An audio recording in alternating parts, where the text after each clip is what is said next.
아, 벌써 사사기가 13번째네요. 마지막입니다. 아주 길었죠? 거룩한 나실인이자 사사인 삼손이 적국인 블레셋의 심장부 도시인 가사, 그것도 창녀의 집에 들어갔다. 사사라는 자가 이 정도니까 그 시대의 타락의 정도가 어느 정도였겠는가? 그저 혀를 끌끌 찰 수밖에 없습니다. 소래골짜기에 살던 음탕한 여인 들릴라, 사랑보다 거액의 돈에 눈이 멀어가지고 매수를 당한 여인. 하필 그런 여인과 그 주색 잡기에 빠져서 파멸하는 삼손. 자신의 힘이 그 머리털에서 나온다는 비밀을 털어놓는, 다시 말하면 하나님과의 언약을 배신한 대가로 성령은 떠나고 블레셋 군대에 끌려가는 삼손. 마침내 두 눈은 뽑히고 감옥에서 정말 동물처럼 맷돌을 돌리는 비참한 삶을 사는 삼손. 그들의 축제 장소에 끌려가서 재롱을 부리도록 어, 온갖 모욕과 희롱을 당하는 삼손. 하지만 그런 그를 하나님은 외면하지 않으시고 그 하나님을 향한 절규에 다시 새 힘을 허락하셔서 거대한 건물의 두 기둥을 무너뜨림으로 거기서 잔치를 벌이던 블레셋 모든 사람을 일망타진하는, 한꺼번에 다 죽이는 그 엄청난 구원의 역사가 일어났다는 역전, 대반전 드라마로 보이지요. 겉으로는 이렇게 좀 쉬운 동화 같은 이야기 같은데, 이 사사기 16장은 교회 역사상 그 해석의 스펙트럼이 극과 극을 달리는 가장 대표적인 본문 중에 하나입니다. 대개는 어떻게 해석하냐면, 사사 같은 이런 대단한 사람들을 포함해서 인간은 너나 없이 얼마나 유혹에 취약한지를, 혹은 배신의 대가가 얼마나 무섭고 큰지를 보여준다고 하기도 하고, 무늬만 나시린인 이런 사람을, 그렇게 재구실을 전혀 하지 못하는 사람을 포기하지 않고 그를 끝내 하나님의 사역자로 세우시는 하나님, 그 어떤 잘못과 실패에도 불구하고 회개하는 삼손을 용서하시는 하나님, 허물 많고 죄 많은 인간을 사용하셔서 위대한 구원의 역사를 이루시는 신실하신 하나님을 증거한다고 합니다. 너무나 감동적인 이야기를, 메시지를 얼마든지 여기서 끌어낼 수 있고, 또 본문에 그런 의미가 없다 이렇게 말할 수도 없겠습니다. 하지만 그렇게 간단하게 볼 수만은 없는 그런 수많은 이유가 본문에는 나타납니다. 사사기의 결론부인데, 오늘 본문이, 이 본문이 사사기의 기록 목적인 서론과 연결이 되고, 또 마지막 사사니까 첫 번째 사사인 온니엘, 직접적으로 말하면은 그 장인이었던 갈렙과 연결이 되고, 또 성경적으로 가깝게는 위대한 사사였던 사무엘과 연결이 되고, 멀리는 예수님의 삶과 치밀하게 연결되어 있기 때문에 그렇게 쉽게 볼 수가 없습니다. 고구마 줄기를 이렇게 당기면은 고구마가 줄줄이 당겨 오듯이, 이 삼손 이야기를 관통하는 줄기를 천천히 당겨 보면은 예수 그리스도와 너무나 닮은 꼴 인생이었구나 하는 것을 바로 알게 됩니다. 사사기 13장 5절입니다. 보라, 내가 임신하여 아들을 낳으리니 그의 이름 위에 삭도를 대지 말라. 이 아이는 태에서 나옴으로부터 하나님께 바쳐진 나실인이 됩니다. 그가 블레셋 사람의 손에서 이스라엘을 구원하기 시작하리라 하시니.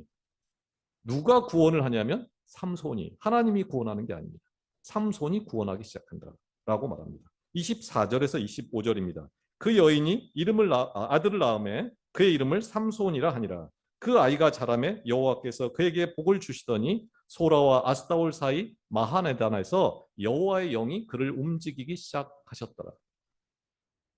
태 속에서부터, 복중에서 태어날 때부터 누가 그를 움직이냐면 성령, 하나님의 영이 그를 움직인다. 청년이 된 삼손은 적국 블레셋 지역인 딥나의 여인과 결혼하려고 했지요.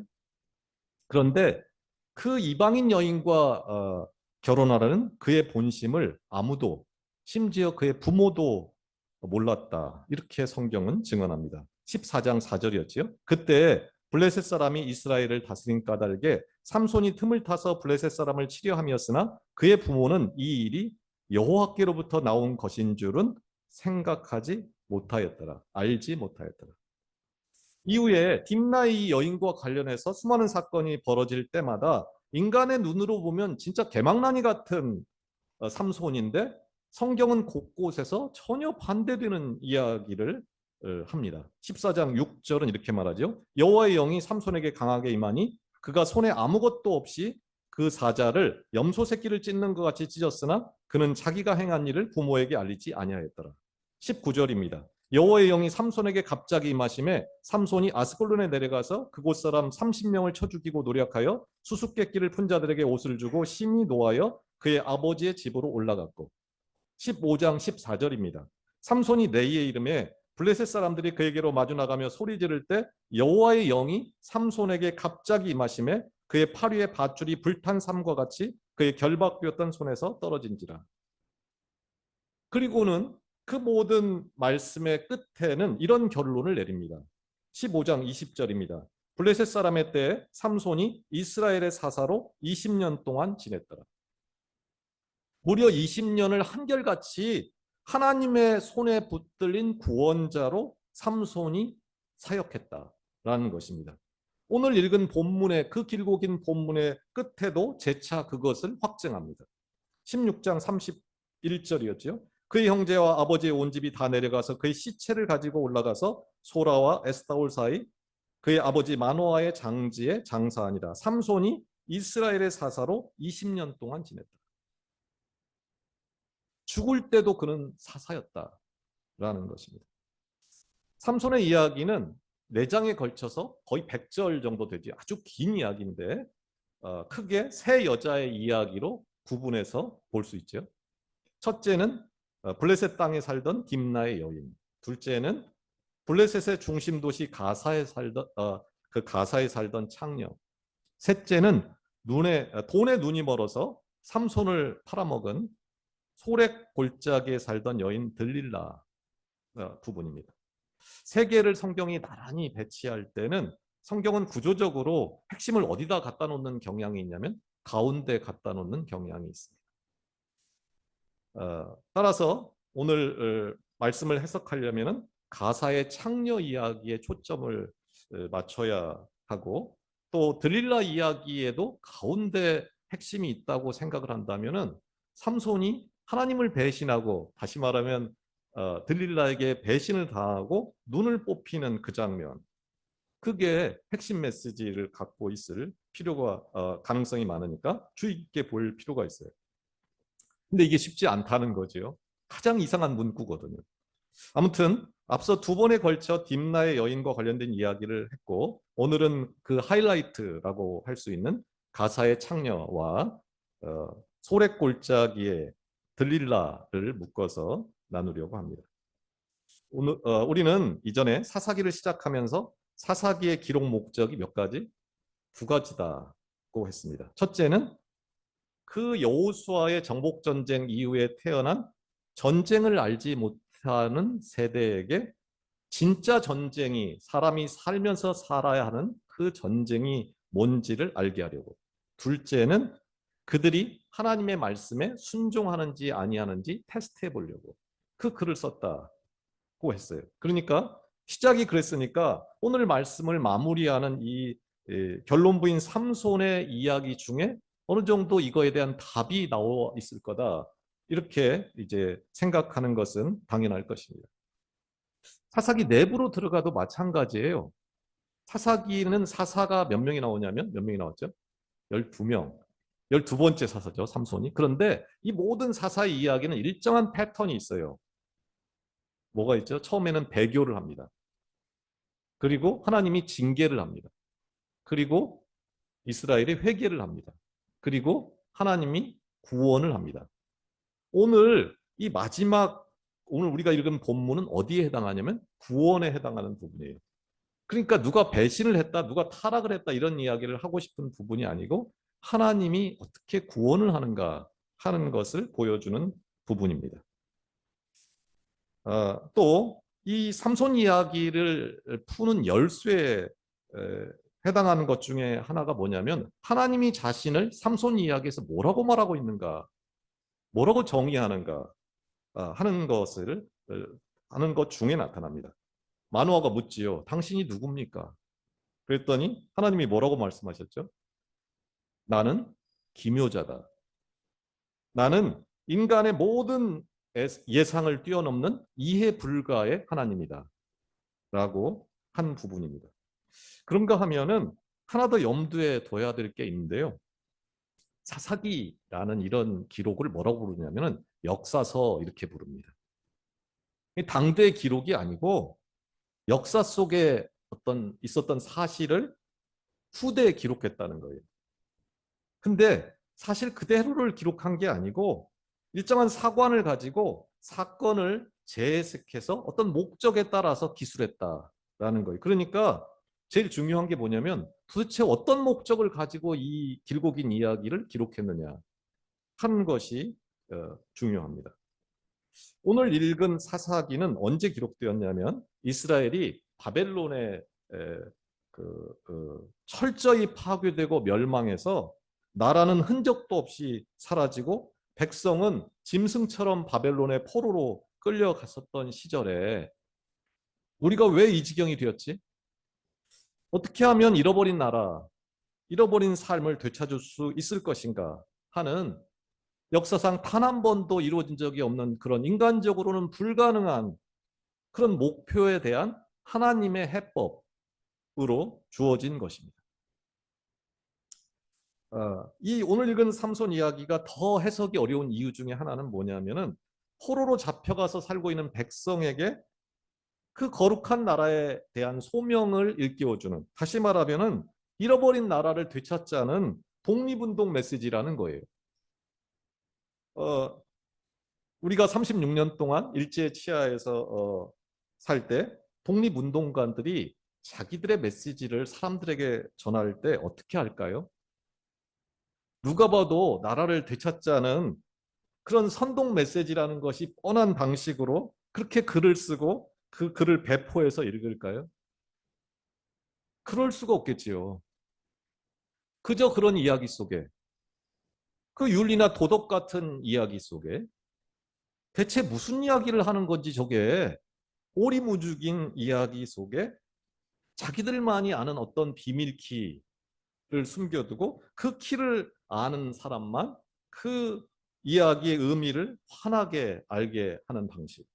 그 은밀하고도 치밀하게 글을 쓸 수밖에 없었을 것입니다. 무려 3,000년 전의 이야기지요. 당시에 정황하고 무관하게 이 글을 읽고 해석한다면 우리는 이 이야기를 전혀 다르게 이해하고 알게 됩니다. 우리 자신과 무관한, 그냥 아무 상관없는 저거는 신화다, 설화다. 우리 이야기가 아니고 저건 오래된 전설 같은 이야기다. 그 앞뒤 문맥도 없고 알 수도 없는 이야기로 치부할 수밖에 없을 것입니다. 20년 동안 이스라엘을 구원했던 사사, 20년 동안 이스라엘 사람 그 누구도 알아주지 않고 알아주기는커녕 오히려 밧줄로 묶어서 적국 블레셋에 넘겨주는 그런 배신을 당했던 사사.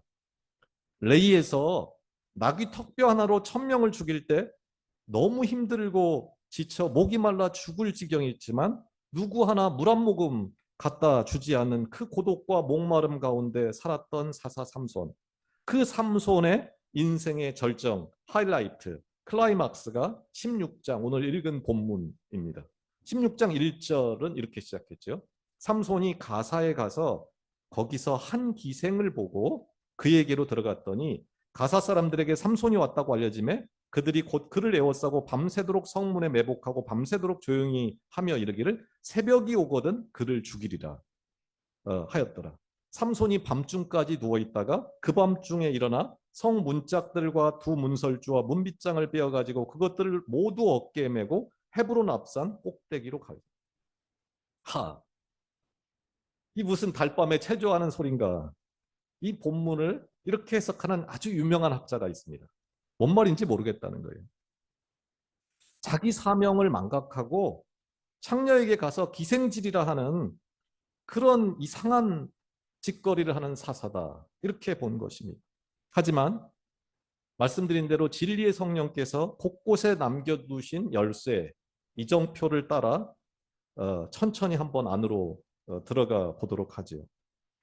1차적으로 염두에 두어야 될 그 본문 해석의 핵심 키, 열쇠가 뭐냐면은 사사기 14장 4절입니다. 그때 블레셋 사람이 이스라엘을 다스린 까닭에 삼손이 틈을 타서 블레셋 사람을 치려 함이었으나 그의 부모는 이 일이 여호와께로부터 나온 것인 줄은 알지 못하였다. 부모도 몰랐다는 거예요. 겉으로 보이는 것과는 완전히 지금 다른 일이 벌어지고 있다는 것입니다. 허무맹랑해 보이는 이 가사의 창녀 이야기가 삼손 이야기의 요약이고 정수다, 절정이다 는 것을 알려주는 열쇠 문장입니다. 가사, 오늘날의 뉴욕 같은 도시입니다. 블레셋의 중심 도시. 이제 삼손은 적의 심장부로 들어갑니다. 사자굴에 혼자 들어갑니다. 단 한 사람도 그와 함께하는 자가 없습니다. 그러고 두렵지 않고 그러고 힘들지 않았을까요? 목말라 죽을 지경일 때 하나님께 절규했던 삼손을 기억할 필요가 있습니다. 어쩌면 그는 더 두렵고 더 힘들고 더 고독하지 않았을까요? 그러나 그는 누구를 사랑했냐면 자기 동족을 사랑했고 하나님을 사랑했습니다. 사람들은 생각했죠. 저거 밤새 창녀와 진탕 놀아날 거다.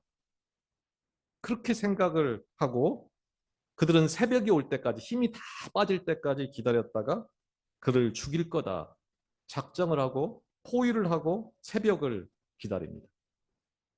하지만 모두 틀렸지요. 그는 한밤중에 조용히 일어납니다. 그리고 그는 가사의 성문으로 가서 문짝과 문설주와 문빗중, 그러니까 성문 전체를 뽑아서 그것을 어깨에 맵니다. 그리고 그는 밤을 새워 걷습니다. 어디로? 어디로 갔지요? 헤브론 앞산 꼭대기. 가사는 해변에 있고 지중해 해변에 있고 헤브론은 해발 930m 산 중에 있습니다. 그러니까 그는 그 흑암 같은 어두운 밤에 헤브론 앞산 그 가파른 산길을 60km 이상 걸어갔던 겁니다. 아마 며칠 길을 걸었을 것 같습니다. 이삭과 함께 그 이삭을 죽이기 위해서 자기 아들을 죽일 그 마음으로 모리아 산을 향해 사흘 길을 걸었던 그 아브라함의 심장으로 영문 밖의 길을 십자가를 지고 걸었던 그 예수님처럼 그는 가장 깊은 밤 그 누구의 이해나 도움도 없이 어둠 속을 홀로 걸어갑니다. 그는 장사였으니까 힘들지 않았겠지. 그렇지 않았습니다. 에낙골에 라맛레히 그는 너무나 힘들었고 지쳤고 목말랐습니다. 그는 그 육신만 피곤한 게 아니고 모두가 자기를 이해하지 못하는 그 심적인 고통까지 그 무게까지 견디면서 그 산을 올라갑니다. 그가 오르던 산의 이름이 뭐였지요? 헤브론. 헤브론 앞산 꼭대기. 사사기의 시작 부분에 나오는 산입니다. 그곳이 어딘가? 그 이름이 떠오르죠. 갈렙. 이 산지를 내게 주소서. 모든 이가 두려워하던 그 거인족이 살던 도시를 정복했던 갈렙. 새로운 세상, 거룩한 나라를 위해서 목숨을 걸었던 진짜 무엇을 위해 살아야 하는지, 무슨 전쟁이라는 것을 해야 되는지, 어떤 목적으로 인생을 살아야 하는지를 알았던 그 갈렙의 믿음이 놓였던 자리. 그 도시의 앞산 꼭대기에 그는 그 성문을 모두가 볼 수 있도록 가져다 놓습니다. 고대에는 성문을 차지하는 게 곧 성을 차지하는 거예요. 성벽으로 다 막혀 있기 때문에 유일한 통로가 성벽밖에 없지요. 성문은 따라서 최고의 안전장치이고 모든 삶의 통로, 정치, 경제 모든 게 거기서 이루어집니다. 그런데 적의 심장부 도시의 성문을 뿌리째 뽑아서 헤브론 앞산 꼭대기에 가져다 놓았다. 블레셋의 그 쾌락과 부, 이스라엘이 그토록 갖고 싶어 안달복달하던 그 모든 것이 뿌리 뽑혀서 그 산에 널브러져 있었습니다. 그럼 말하고 싶었죠. 가사는 안전하지 않다. 가사는 마침내 하나도 남김없이 뿌리 뽑힐 것이다.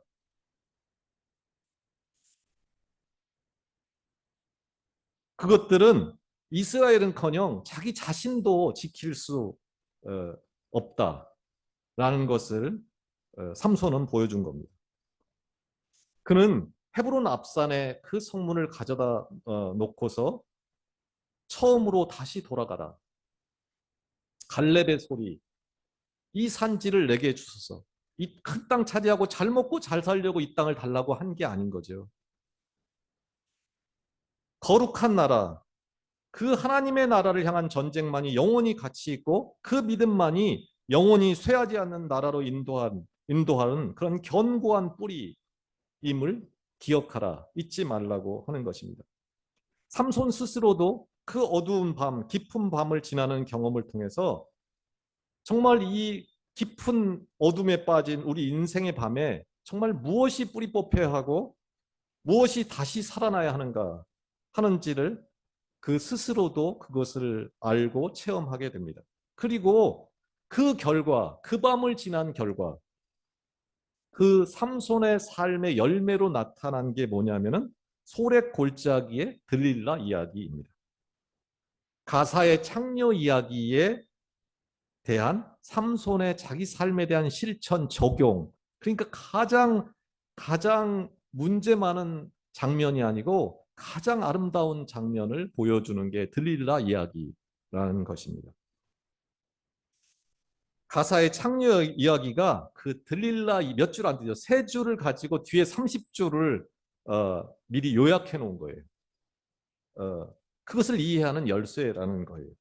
그렇다면 들릴라는 누구일까요? 누구를 지금 대변하는 걸까요? 그것은 이 사사기를 읽는 사람들,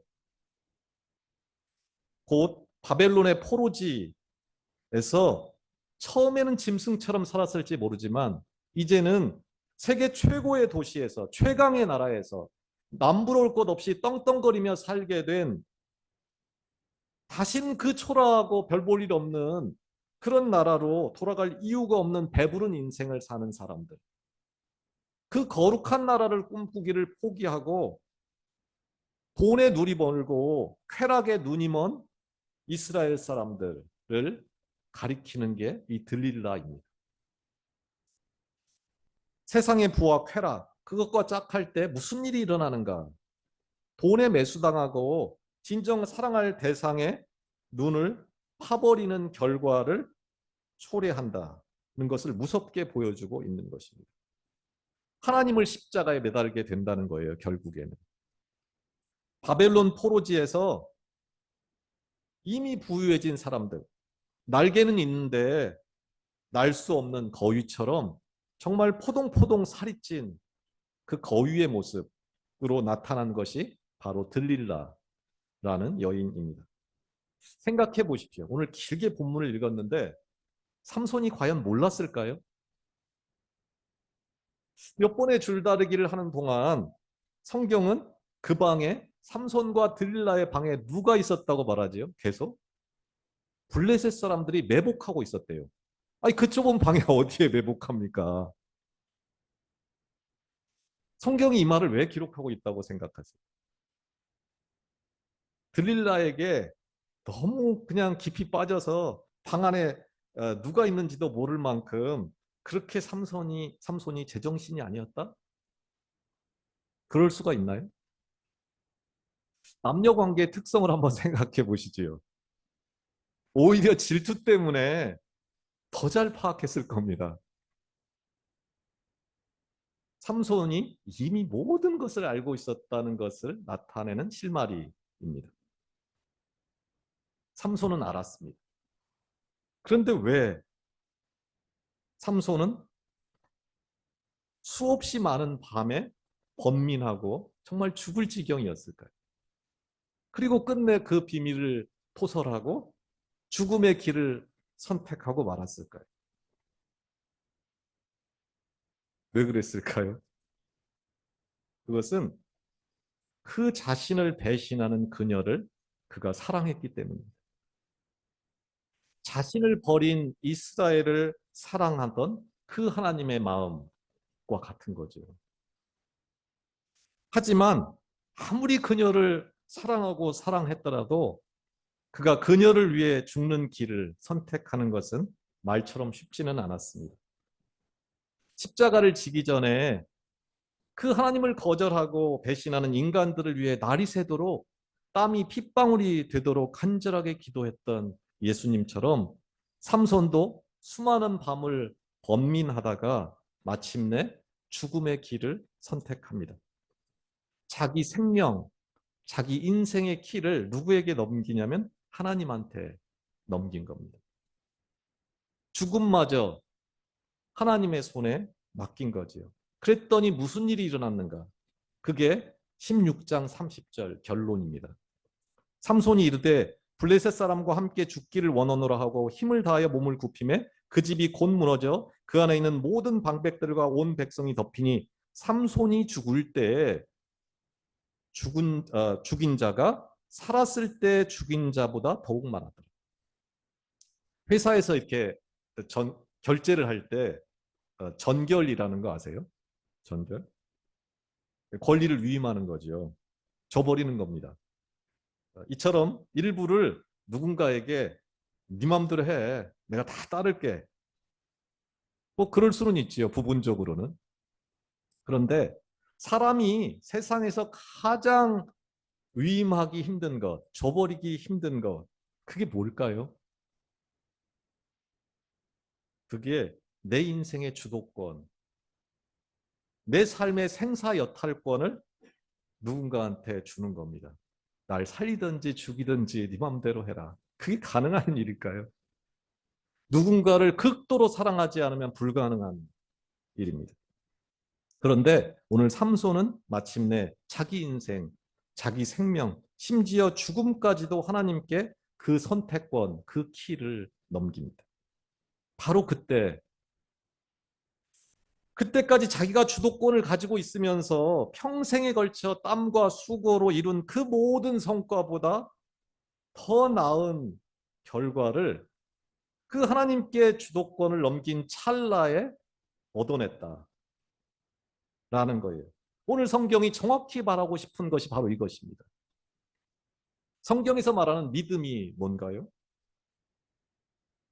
그것은 내가 지금까지 주인 삼았던 것을 버리고 그 하나님을 내 인생의 주인으로 내 인생을 그에게 넘기는 것입니다.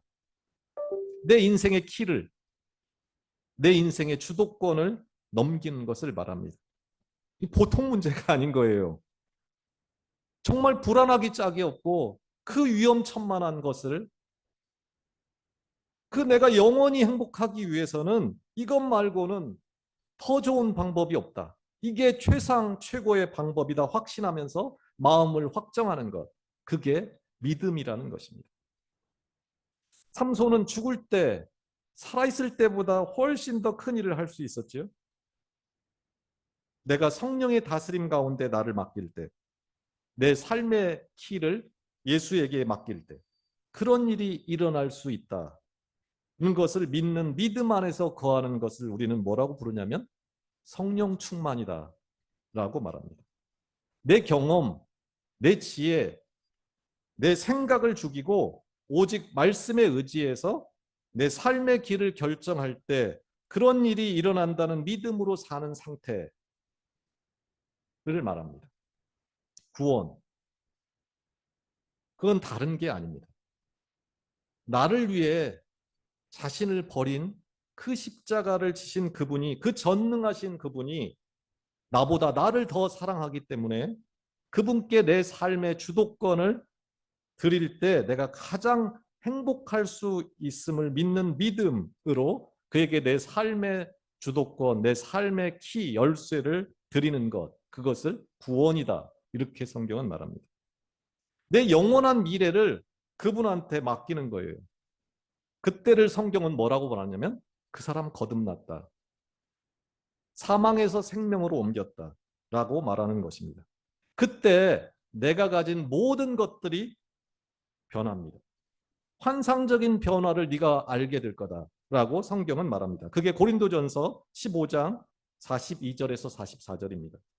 죽은 자의 부활도 그와 같으니 썩을 것으로 심고 썩지 아니할 것으로 다시 살며 욕된 것으로 심고 영광스러운 것으로 다시 살아나며 약한 것으로 심고 강한 것으로 다시 살아나며 육의 몸으로 심고 신령한 몸으로 다시 살아나나니 육의 몸이 있은즉 또 영의 몸도 있느니라. 사사기는 그 시대 독자들에게 이렇게 묻는 거예요. 그 네가 살고 있는 그 화려한 도시 바벨론을 떠나서 이미 끝장난 것 같은 가나안 땅 이스라엘로 돌아갈 수 있냐 너?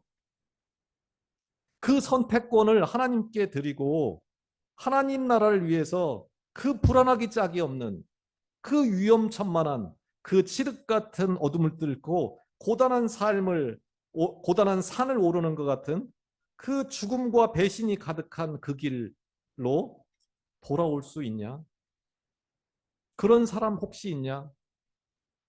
그 생명의 주도권, 죽음의 주도권마저 하나님께 드린 삼손 같은 사람 한 명이면 충분한데 그 하나님의 해법에 응답할 사람 어디 없냐? 라고 묻는 것이 오늘 본문의 내용입니다. 어쩌면 삼손의 때보다 더 타락하고 더 어두운 이 땅을 사는 우리에게 하나님은 무엇을 말씀하시고 있는 걸까요? 동일할 것입니다. 우리는 여전히 쾌락이 중요한 가사의 창녀들, 돈이 중요한 소래 골짜기에 들릴라. 쾌락과 부를 위해 더 많아지고 더 높아지고 더 대단한 사람이 되기 위해서 때로는 거짓말을 하고 배신하는 그 탐욕의 땅에서 우리는 살고 있기 때문에 하나님은 여전히 이런 질문을 우리에게도 던집니다. 하나님은 그런 땅, 그런 세상에 살면서 삼손처럼 용서하고 속아주고 져주고 끝내는 죽을 사람을 찾습니다. 하지만 그게 어디 말처럼 쉽나요? 아무리 내가 애를 쓴데도 내 힘과 의지로는 불가능합니다. 오직 하나님만이 할 수 있습니다. 주도권, 내 삶의 키를 그분께 드릴 때 어떤 일이 일어날 수 있는가를 삼손 이야기는 말해줍니다. 증언해줍니다. 그때를 우리는 구원의 시작이요. 삼손 본문의 시작에 있습니다. 그것을 구원의 시작이다. 그것을 천국의 시작이다. 그것을 영원한 생명의 시작이다. 그것을 거듭났다고 하는 것입니다. 가정을 바꾸고 일터를 바꾸고 교회를 바꾸고 이 시대의 문화를 바꾸고 싶은데 이 일을 위해서 자기 삶의 선택권을 내어놓을 한 사람이 필요한데 그런 사람 어디 없는가? 그런 교회 어디 없는가? 라고 하나님은 묻습니다. 원하기는 제가 그 사람이 되고 또 여러분이 그 사람이 되기를 축원합니다.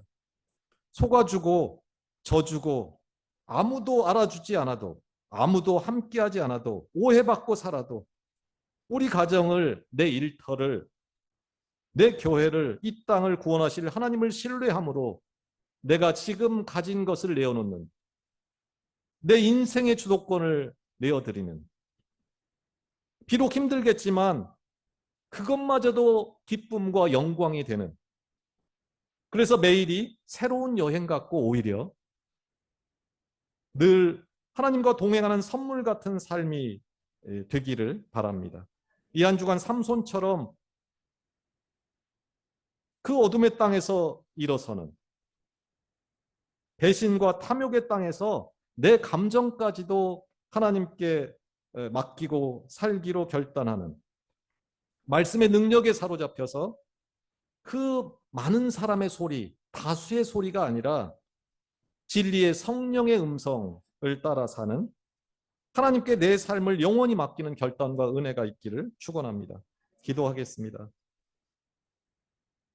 하나님 아버지, 내 삶을 위해 믿음이 필요했고 내 꿈을 위해 하나님이 필요했습니다.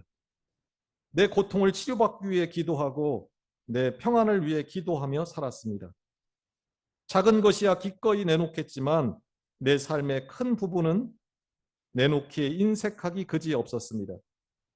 내 삶의 주도권, 선택권은 당연히 내 고유 영역이라고 믿으면서 살았습니다. 십자가를 지신 예수님을 따른다고 하면서도 그것이 무엇을 의미하는지도 모르고 그저 늘 이기고 높아지고 누리고 커지려고만 했습니다. 져주고 속아주고 죽어주는 것이 무엇인지를 몰랐습니다. 나를 위해 죽으신 주님, 나를 위해 생명을 버린 주님, 이 시간 우리가 달라지기를 원합니다. 배신이 아닌 공평과 정의와 사랑이 넘치는 나라를 향한 여정에 나도 참여하기를 원합니다. 성령께 우리 삶의 주도권을 드릴 때 나타날 그 놀라운 열매들을 우리와 우리 교회가 함께 경험할 수 있기를 소원하며 예수 그리스도의 이름으로 기도합니다. 아멘.